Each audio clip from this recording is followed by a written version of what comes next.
Dear students, welcome to the lecturer group.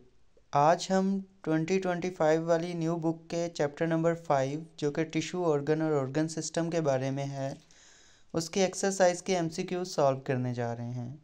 तो चलें MCQ number 1 को देखते हैं, इसमें क्या पूछा गया है।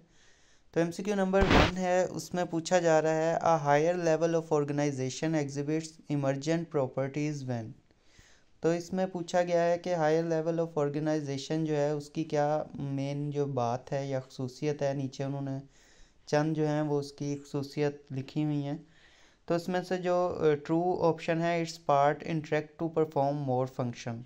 जितने वो ज़्यादा पार्ट जो हैं वो इंटरेक्ट करके फंक्शन परफॉर्म करेंगे उतनी इमर्जेंट प्रॉपर्टीज़ होंगी। इसी तरह अगर हम एमसीक्यू नंबर 2 को देखें तो इसमें पूछा गया है which of the following demonstrate the levels of organisation of a body from simplest to most complex. तो सिंपलेस्ट जो है यहाँ पे अगर हम देखें तो उसमें हमें सेल का भी जो कंपोनेंट है वो बेसिकली एक ऑर्गेनेली या ऑर्गेनेल है। ऑर्गेनेल्स के मिलने से जो है वो एक सेल बनता है, सेल के मिलने से टिश्यू, टिश्यू से एक ऑर्गन और ऑर्गन से ऑर्गन सिस्टम। तो ये जो बी ऑप्शन है ये आपका करेक्ट ऑप्शन है। एमसीक्यू नंबर 3 में देखें क्या पूछा गया है, at which level of organisation does gas exchange occur between body and environment.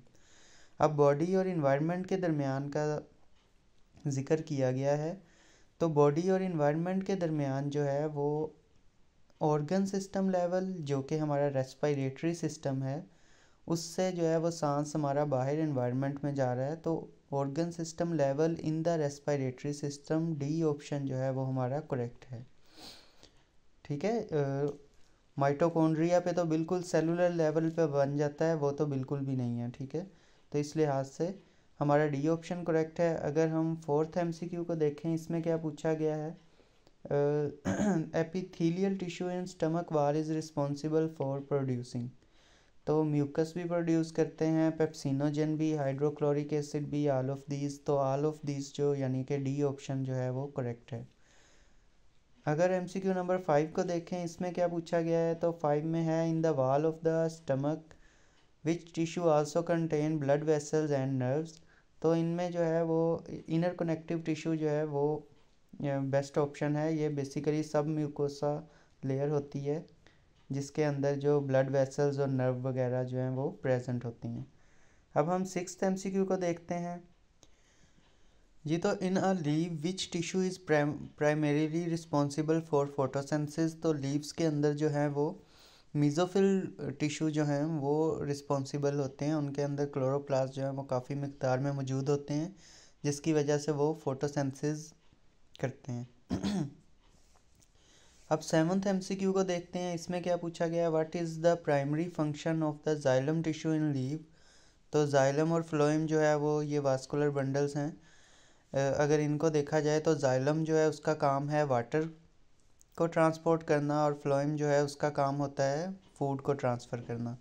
तो बी ऑप्शन जो कि to transport water to the part of the leave, ये वाला जो है वो करेक्ट ऑप्शन है। अब एट्थ एमसीक्यू को देखते हैं, इसमें क्या पूछा गया है, which of these is a function of human skeletal system. Skeletal system का क्या हमारे बॉडी में काम है बेसिकली। एक तो मेन है जी स्पोर्ट, उसके अलावा जो है उसके अलावा यहाँ पे स्पोर्ट का तो आपको जिक्र नहीं मिलेगा। Storing mineral and producing blood cells, जैसे कि कैल्शियम वगैरह जो है उसको वो डिपॉजिट होता है स्केलेटल सिस्टम में। और इसी तरह ब्लड सेल जो है वो बोन्स के अंदर ब्लड सेल बनते हैं।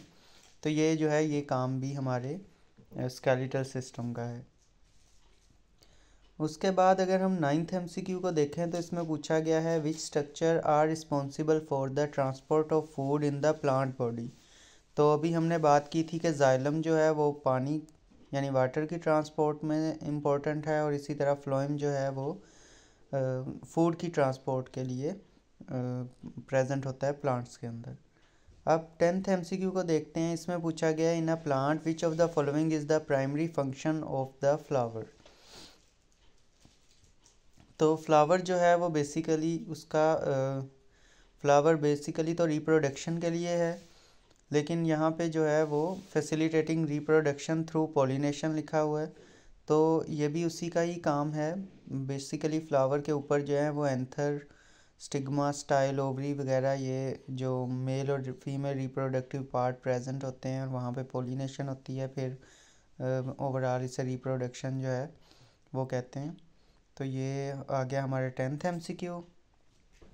Thanks for your precious time. Kindly video को जो है वो लाइक ज़रूर कीजिएगा और चैनल को भी सब्सक्राइब कर दीजिएगा। अब हम आपसे न्यू वीडियो में जो है चैप्टर नंबर 6 के साथ हाज़िर होंगे।